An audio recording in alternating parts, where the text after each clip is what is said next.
कुएं में गिरी मासूम, चेतना की दर्दनाक दास्तान।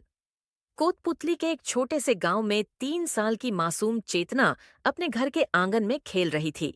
उसके नन्हे कदम कभी इधर कभी उधर दौड़ रहे थे। माँ रसोई में खाना बना रही थी और पापा खेतों में काम कर रहे थे। अचानक खेलते खेलते चेतना का पैर फिसला और वह खुले बोरवेल में जा गिरी। जैसे ही उसकी गिरने की चीख सुनाई दी, पूरा गांव इकट्ठा हो गया। माँ बदहवास होकर रोने लगी।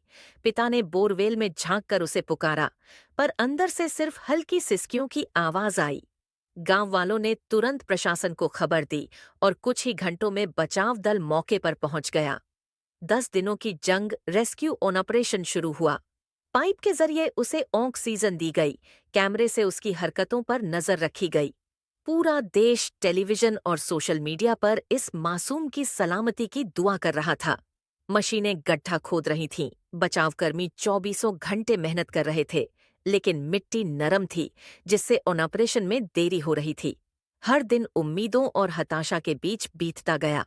8वें दिन चेतना की हलचल कम होने लगी, उसकी आवाज बंद हो गई।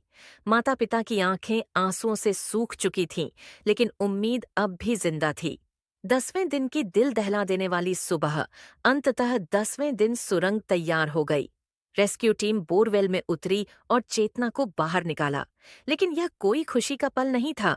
मासूम चेतना अब इस दुनिया में नहीं थी। गांव में सन्नाटा छा गया। माँ की चीखें आसमान तक गूंज उठीं। रेस्क्यू टीम के सदस्य भी रो पड़े। जिसने भी यह खबर सुनी, उसकी आंखें नम हो गईं। एक मासूम की यादें चेतना तो चली गई, लेकिन उसने पूरे देश को झकझोर कर रख दिया। सरकार ने खुले बोरवेल को ढकने के सख्त निर्देश दिए, ताकि फिर कोई और मासूम इस दर्दनाक हादसे का शिकार न बने। गांव में चेतना की याद में एक स्मारक बनाया गया, जहां बच्चे फूल चढ़ाने जाते और उसके लिए प्रार्थना करते। चेतना चली गई, लेकिन उसने सबको एक जरूरी सबक सिखा दिया।